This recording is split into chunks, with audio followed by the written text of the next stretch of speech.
16ാം നിയമസഭയിലേക്കുള്ള തെരഞ്ഞെടുപ്പിൻ്റെ റിസൾട്ട് വരാൻ 10 ദിവസം മാത്രം ബാക്കി നിൽക്കുമ്പോഴത്തെ കോൺഗ്രസിനുള്ളിലെ ഏറ്റവും ലേറ്റസ്റ്റ് ഡെവലപ്മെൻറ്റ് രമേശ് ചെന്നിത്തലയുടെ പേരിലുള്ള ഫാൻസ് കൂട്ടായ്മയാണ്.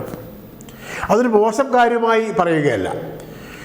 അതായത് കെ.സി. വേണുഗോപാൽ, രമേശ് ചെന്നിത്തല, വി.ഡി. സതീശൻ എന്നീ 3 നേതാക്കളിലേക്ക് ആരാകണം UDF വന്നാൽ, ആരാകും UDF വന്നാൽ മുഖ്യമന്ത്രി എന്ന ചർച്ചകൾ, അത് തർക്കമായും വാദപ്രതിവാദമായും ഏത് രീതിയിലുള്ള അവകാശവാദമായും ഒക്കെ എങ്ങനെ പറഞ്ഞാലും അത് കോൺഗ്രസിലെ സമീപകാലത്തെ ഏറ്റവും വലിയ ഡെവലപ്മെൻറ്റായി ഇങ്ങനെ പുകഞ്ഞു തന്നെ നിൽക്കുകയാണ്. അതിൽ വലിയ രീതിയിൽ റോൾ വഹിക്കാതെ അരികിൽ കൂടി പൊയ്ക്കൊണ്ടിരുന്ന ഒരാളാണ് രമേശ് ചെന്നിത്തല എന്ന് എല്ലാവർക്കും അറിയാം. സതീശൻ്റെ അനുയായികൾ അല്ലെങ്കിൽ ആരാധകർ എന്നൊക്കെ പറയുന്ന ആളുകളുടെ ഭാഗത്തു നിന്ന് സോഷ്യൽ മീഡിയയിലും പുറത്തും വലിയ രീതിയിലുള്ള അവകാശവാദങ്ങളും വെടിക്കെട്ടുകളും ഒക്കെ ഉണ്ടായപ്പോഴും, കെ.സി. വേണുഗോപാലിന് വേണ്ടി വലിയ രീതിയിലുള്ള ക്യാമ്പയിനും പ്രൊപ്പഗാണ്ടയും ഉണ്ടായപ്പോഴും രമേശ് ചെന്നിത്തല പക്ഷം സൗമ്യമായി ഇങ്ങനെ നോക്കി നിന്ന് ചിരിക്കുകയായിരുന്നു എന്ന് രാഷ്ട്രീയം നിരീക്ഷിക്കുന്നവർക്കറിയാം. പക്ഷെ അവർ ഒരു ചാട്ടം, ഈ തർക്കങ്ങൾക്കിടയിലേക്ക് ഒരൊറ്റ ചാട്ടം വെച്ച് കൊടുത്തിരിക്കുന്നു. അത് രസകരമായ ഒരു കാര്യം, RC എന്ന ചുരുക്കപ്പേര് വളരെ സജീവമായ ഒരു പദാവലിയായി, ഒരു വിശേഷണമായി അവർ അവതരിപ്പിക്കുകയും ചെയ്തിരിക്കുന്നു. RC എന്ന രമേശ് ചെന്നിത്തല എന്നതിൻ്റെ ലഘുരൂപമാണ്, ഷോർട്ട് ഫോമാണ്. OC ഉമ്മൻചാണ്ടി, AK ആന്റണിക്ക് AK എന്നൊക്കെ പറഞ്ഞിരുന്നത് പോലെ കേരളത്തിലെ കോൺഗ്രസ് രാഷ്ട്രീയത്തിൽ ഒരുപാട് പേർ അങ്ങനെയില്ല. CPM-ലൊക്കെ ഉള്ളതുപോലെ കോൺഗ്രസ്സിൽ ഈ ഇനീഷ്യലിൻ്റെ പേരിൽ അറിയപ്പെടുന്ന ഒരുപാട് പേരില്ല, കുറച്ച് പേരേ ഉള്ളൂ. OCയും AK-യും ഒക്കെ ഉണ്ട്. അല്ലാത്ത നേതാക്കന്മാർ പേരിൽ അറിയപ്പെടുന്നു, അല്ലെങ്കിൽ ഏതെങ്കിലും ഇപ്പം ലീഡർ K കരുണാകരൻ എന്നതുപോലെ ഏതെങ്കിലും പ്രത്യേകമായ വിശേഷണത്തിൻ്റെ പേരിൽ അറിയപ്പെടുന്നു, വയലാർജി എന്നറിയപ്പെടുന്നു, അങ്ങനെയൊക്കെയാണുള്ളത്.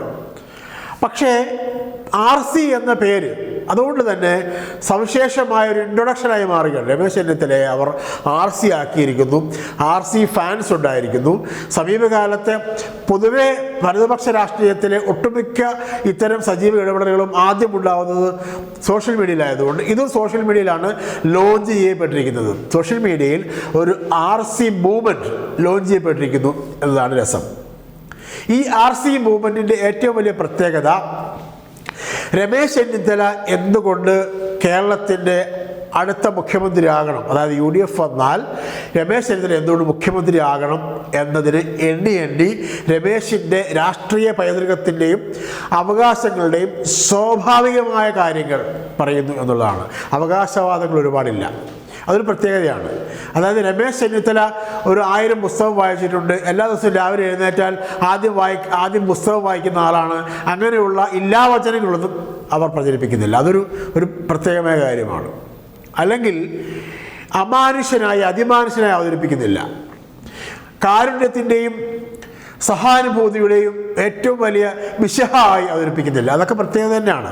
സാധാരണ കോൺഗ്രസ് പോലെ വലതുപക്ഷ രാഷ്ട്രീയ പ്രസ്ഥാനങ്ങളിൽ ഒരു നേതാവിനെ ബൂസ്റ്റ് ചെയ്യാൻ ശ്രമിച്ചു കഴിഞ്ഞാൽ പിന്നെ ഇല്ലാത്ത എല്ലാ നന്മകളുടെയും എല്ലാ വലിപ്പങ്ങളുടെയും എല്ലാ മഹാത്മ്യങ്ങളുടെയും ആൾരൂപമായി മാറ്റാൻ ശ്രമിക്കുകയാണ് ചെയ്യുന്നത്. രമേശ് ചെന്നിത്തല 27 വയസ്സിൽ കേരളത്തിലെ കേരളത്തിലെ ഒരു മന്ത്രിസഭയിൽ, K കരുണാകരൻ മന്ത്രിസഭയിൽ മന്ത്രിയായ ആളാണ്. അതൊരു വസ്തുതയാണ്, ഇല്ലാവചനമല്ല. അതുമുതലുള്ള കാര്യങ്ങൾ സ്വാഭാവികമായിട്ടും പറയാമല്ലോ. AICC ജനറൽ സെക്രട്ടറി ആയ ആളാണ്. അതിനു മുമ്പ് NSUവിൻ്റെ പ്രസിഡന്റ്, യൂത്ത് കോൺഗ്രസിൻ്റെ പ്രസിഡന്റ് ഒക്കെ ആയ ആളാണ്. 2011-16 കാലത്തെ ഉമ്മൻചാണ്ടി മന്ത്രിസഭയുടെ അവസാന 1.5 വർഷം ആഭ്യന്തരമന്ത്രി ആയ ആളുമാണ്. അത് കഴിഞ്ഞിട്ട് 2016-21 കാലയളവിൽ 1ാം പിണറായി സർക്കാരിൻ്റെ കാലത്ത് പ്രതിപക്ഷ നേതാവായ ആളാണ്. അവിടെ നിന്നു രമേശ് ചെന്നിത്തലയുടെ രാഷ്ട്രീയ വളർച്ചയുടെ ഗ്രാഫ്. 2021 LDF-ന് പിണറായി വിജയൻ നേതൃത്വത്തിൽ തുടർഭരണമുണ്ടായതോടുകൂടി രമേശ് ചെന്നിത്തലയുടെ രാഷ്ട്രീയ ഗ്രാഫ് താഴേക്ക് പോകാൻ തുടങ്ങി. അവിടെ മുതലാണ് രമേശ് ഫാൻസ് കാര്യങ്ങളെ പുതുതായി വായിച്ച് മനസ്സിലാക്കാൻ ശ്രമിക്കുന്നു, ആളുകളെ വായിപ്പിച്ച് പറഞ്ഞ് മനസ്സിലാക്കാൻ ശ്രമിക്കുന്നു. എങ്ങനെയാണത്?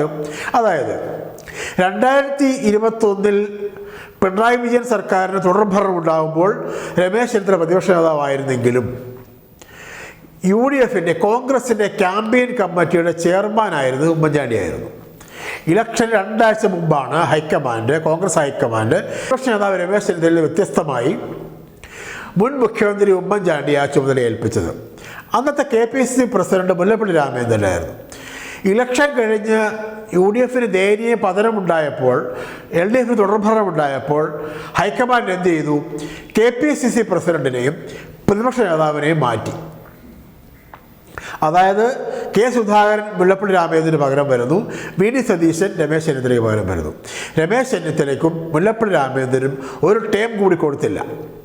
ഇതേ കാലയളവിൽ 2019 വലിയ ലോക്സഭാ തെരഞ്ഞെടുപ്പ് വിജയം ഉൾപ്പെടെ ഇവരുടെ നേതൃത്വത്തിലാണ് കേരളത്തിലെ കോൺഗ്രസ് നേടിയത് എന്ന പരിഗണന പോലും കൊടുക്കാതെ ചവിട്ടിപ്പുറത്താക്കി. അതിനോട് പ്രതികരിച്ചുകൊണ്ട് മുല്ലപ്പള്ളി രാമചന്ദ്രൻ കോൺഗ്രസ് രാഷ്ട്രീയത്തിൽ പാടെ നിശബ്ദനായിപ്പോയി. രമേശ് ചെന്നിത്തല ഹരിപ്പാട് നിന്ന് വീണ്ടും MLA ആയി. പ്രതിപക്ഷ നേതാവാകാതെ അദ്ദേഹത്തെ മാറ്റി നിർത്തിക്കൊണ്ട് സഭയിൽ ഒരു സാധാരണ കോൺഗ്രസ് MLA, UDF MLA മാത്രമായി.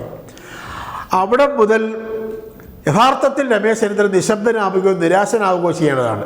പക്ഷേ കേരളം കണ്ടത് പ്രതിപക്ഷ നേതാവായി മാറിയ പുതിയ പ്രതിപക്ഷ നേതാവ് VD സതീശനേക്കാൾ സജീവമായി പല വിഷയങ്ങളിലും ഇടപെടുകയും പല വിഷയങ്ങളുടെയും പുറകെ പോവുകയും കേരളമാകെ സഞ്ചരിക്കുകയും സ്വാഭാവികമായും സർക്കാരിനെതിരായ പ്രതിപക്ഷത്തിൻ്റെ പോരാട്ടങ്ങളുടെ ഒരു കുന്തമുനയായി സ്വയം മാറുകയും ചെയ്യുകയാണ് ചെയ്തത്. ഇപ്പോൾ സ്വയം പ്രഖ്യാപിച്ച് RC ഫാൻ ആയിരിക്കുന്ന ആളുകളൊക്കെ സോഷ്യൽ മീഡിയയിൽ പുറത്തും രമേശിന് പുറകിൽ ശക്തമായി നിൽക്കുകയും രമേശ് ചെന്നിത്തലയെ രൂപപ്പെടുത്തിക്കൊണ്ട് തന്നെ അവർ രൂപപ്പെടുന്നതിൽ വലിയ പങ്ക് വഹിക്കുകയും ചെയ്തു. എങ്ങനെയാണ്?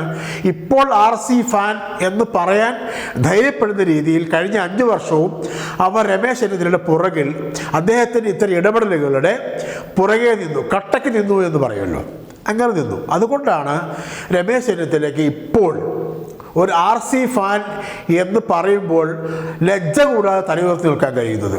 ആ തലയുയർത്തി നിൽക്കലിൻ്റെ പേരാണ് കേരള രാഷ്ട്രീയത്തിൽ അടുത്ത 5 വർഷം UDF ആണ് ഭരിക്കുന്നതെങ്കിൽ ആ സർക്കാരിനെ നയിക്കാനുള്ള അർഹത എന്ന് പറയുന്നത്. അതാണ് രമേശ് പക്ഷക്കാർ പറയുന്ന കാര്യം. അതിനെ അങ്ങനെയൊക്കെ തള്ളിക്കളയാൻ കേരളത്തിലെ രാഷ്ട്രീയത്തിൻ്റെ ഹരിശ്രീയെങ്കിലും അറിയാവുന്ന ആർക്കെങ്കിലും കഴിയുമോ? LDF ഭരണം കേരളത്തിൻ്റെ വികസനപരമായ കേരളത്തിൻ്റെ വികസന തുടർച്ച ഉണ്ടാവണം.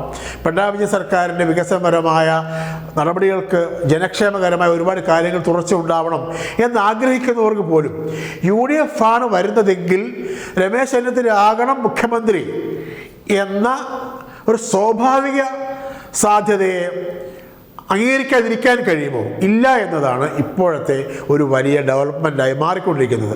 ആ ഡെവലപ്മെൻറ്റ്സിലേക്കാണ്, ആ സംഭവവികാസങ്ങളിലേക്കാണ് RC ഫാൻസിൻ്റെ ഈ ലോഞ്ചിങ്. അതാണ് പ്രത്യേകത. ആ പ്രത്യേകത ഇനിയുള്ള ദിവസങ്ങളിൽ എങ്ങനെ ഡെവലപ്പ് ചെയ്യും എന്നത് കേരളത്തിലെ കോൺഗ്രസ് രാഷ്ട്രീയത്തിൻ്റെ, കേരളത്തിലെ UDF രാഷ്ട്രീയത്തിൻ്റെ, മുസ്ലിം ലീഗിൻ്റെ രാഷ്ട്രീയ സമീപനത്തിൻ്റെ, NSSൻ്റെ രാഷ്ട്രീയ നിലപാടുകളുടെ, വെള്ളാപ്പള്ളിയുടെ വർത്തമാനങ്ങളുടെ ഒക്കെ ദിശാബോധം നിർണ്ണയിക്കാൻ പോകുന്ന കാര്യമായി കൂടി മാറാൻ പോവുകയാണ്. കാത്തിരിക്കുകയും നോക്കുകയും തന്നെ വേണം എന്തൊക്കെയാണ് സംഭവിക്കാൻ പോകുന്നതെന്ന്. RC ഫാൻസിനെ കേരളത്തിലെ കോൺഗ്രസ് രാഷ്ട്രീയം, UDF രാഷ്ട്രീയം എങ്ങനെ ഹാൻഡിൽ ചെയ്യും എന്നത് അതിപ്രധാനമായ ചോദ്യമായി മാറുകയാണ്. നന്ദി, നമസ്കാരം.